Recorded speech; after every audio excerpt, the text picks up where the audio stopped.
আপনারা সরকার কি বক্তব্য দিচ্ছে এটা কিন্তু পাবলিক গ্রহণ করবে না। কাজেই সরকারের উচিত হবে ওনাকে জিজ্ঞাসা করা, ওনাকে ডেকে আনেন, জিজ্ঞাসা করেন যে প্রমাণ দেন, ওনাকে প্রমাণ করতে হবে। যদি প্রমাণ দিতে পারেন উনি, আপনাদেরও ব্যবস্থা নিতে হবে। ঠিক আছে, আমি এখন আরেকটা জায়গায় যাই, আরেকটা বিবৃতি বলি। এটা হলো যে যারা এই অনুষ্ঠানটা আয়োজন করেছিল অ্যাডমিনিস্ট্রেটিভ সার্ভিস অ্যাসোসিয়েশন, তাদের পক্ষ থেকে আবার একটা বিবৃতি দেওয়া হয়েছে। এই অ্যাসোসিয়েশনের মেম্বার কিন্তু যারা এখনও সচিবালয়ে আছেন, বিভিন্ন প্রশাসনের পদে আছেন, চাকরি করছেন, তারাও কিন্তু এরা মেম্বার। কাজে তাদের উপর নিশ্চয়ই চাপ আসছে যে তোমরা একটা বিবৃতি দাও। তারা একটা বিবৃতি দিয়েছেন এবং সেখানে তারা বলেছেন অনেক কথা, যে আমরা ওখানে একটা সেমিনার করছিলাম, এই সেমিনারের যে বিষয়বস্তু ছিল তার বাইরেও পত্রিকাগুলোতে অনেক কিছু প্রকাশিত হয়েছে, ওই সেমিনারের মূল বক্তব্যটা আসে। আরে ভাই, সেমিনারের বক্তব্য আসার দরকার নাই।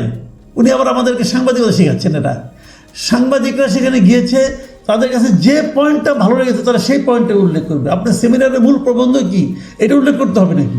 কই শিখছেন ভাইরা? কোথা থেকে শেখাচ্ছেন? আপনার সেমিনারের বক্তব্য তত্ত্বায়ন করতে যায় নাই। ওখানে যারা আছেন আপনারা কিভাবে কি বলছেন, আপনাদের কোন মেম্বার কি বলছেন, এগুলোর মধ্যে তাদের কাছে যেটা সবচেয়ে গুরুত্বপূর্ণ মনে হবে, ইন্টারেস্টিং মনে হবে, তারা সেটাকে নিয়ে লিড করবে। এটাই নিয়ম সাংবাদিকতার।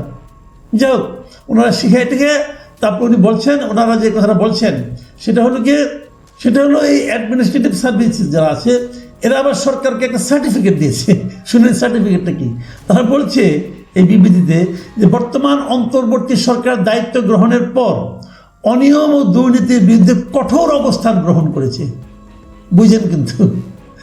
হ্যাঁ, তারপর তারা বলছে যে অনিয়ম ও দুর্নীতির বিরুদ্ধে শক্ত অবস্থান গ্রহণ করে সর্বোচ্চ আন্তরিকতা দিয়ে কাজ করে যাচ্ছেন। ঠিক তো ভাই? ঠিক। কোথায় পাচ্ছেন আপনি প্রমাণটা? আপনি হাতে প্রমাণ কি? আপনি যে বললেন সর্বোচ্চ আন্তরিকতা দিয়ে তারা কঠোর অবস্থান গ্রহণ করেছে, দুদিন পরে যখন সরকার না থাকবে তখন যদি কোনো একজন উপদেষ্টার বিরুদ্ধে কোনো দুর্নীতির অভিযোগ পাওয়া যায়, দুর্নীতির প্রমাণ পাওয়া যায়, তখন এই অ্যাসোসিয়েশনে যারা আছেন সবাইকে ওই মামলা আসামি করা উচিত। আপনি যে সার্টিফিকেট দিয়েছেন, সার্টিফিকেট কি এমনি দিয়েছেন নাকি তাদের কাছে ভালো হওয়ার জন্য দিয়েছেন, নাকি তাদের চাপে পড়ে দিয়েছেন? কোনটা? আমার তো মনে হয় ভালো হওয়ার জন্য দিয়েছেন। যে বলবেন দেখেন স্যার, আপনারা তো জানেন কে দুর্নীতি করেছে, আপনারা দেখেন স্যার, আপনি এত দুর্নীতি করা সত্ত্বেও আপনার পক্ষে আমরা কীভাবে কাপড় চোপড় খুলে নামছি।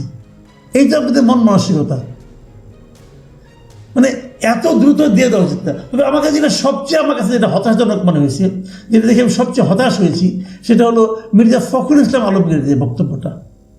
মির্জা ফখরুল ইসলাম আলমগীর এই প্রেক্ষিতে একটা অভিমত বক্তব্য করছেন। উনি বিবৃতি দিয়েছেন রীতিমতো, ওনার কাছে বিবৃতি চায় নাই, কিন্তু ওনারা কেউ কিছু জিজ্ঞাসা করে নাই। উনি নিজ দায়িত্বে গত শনিবার রাতে গণমাধ্যমে একটা বিবৃতি দিয়েছেন। সেখানে উনি কী বলেছেন?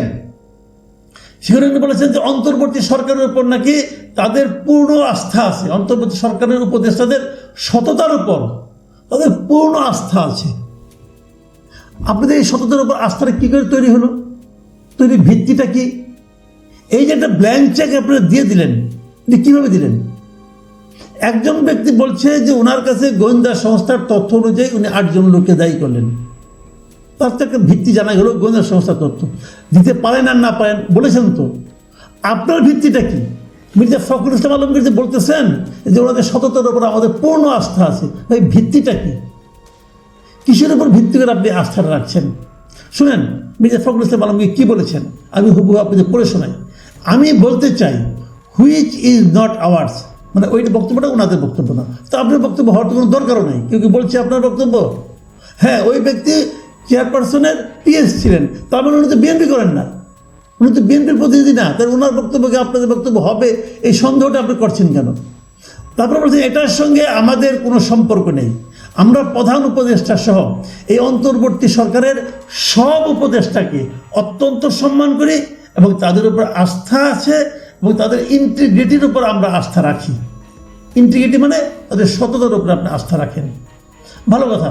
তার মানে আপনি সার্টিফিকেট দিচ্ছেন যে যারা নাকি এখানে আপনার উপদেষ্টা আছে তাদের ইন্টিগ্রিটির উপর আপনাদের আস্থা আছে, তারা খুবই সৎ ব্যক্তি।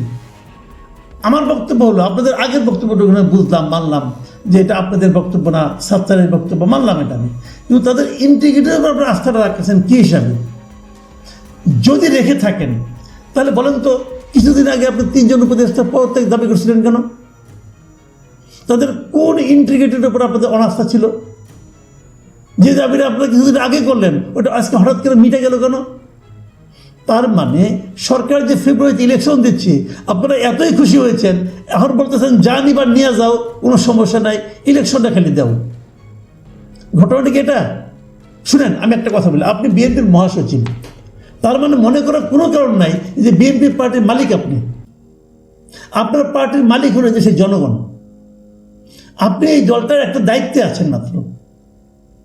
আপনাকে বুঝতে হবে আপনি যে কথাটা বলবেন সেই কথাটা জনগণকে কতটুকু টাচ করছে, জনগণের মধ্যে কি প্রতিক্রিয়া তৈরি করছে, এইটা যখন আপনি ফিল করতে পারবেন তখনই আপনি বুঝবো যে আপনি ওই পদের যোগ্য ব্যক্তি।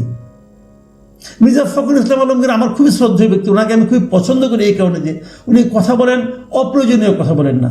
কিন্তু এই কথাটা আপনি একটা অপ্রয়োজনীয় এবং রিস্কি কথা বলেছেন, ঝুঁকিপূর্ণ আপনি দায়িত্ব নিয়েছেন।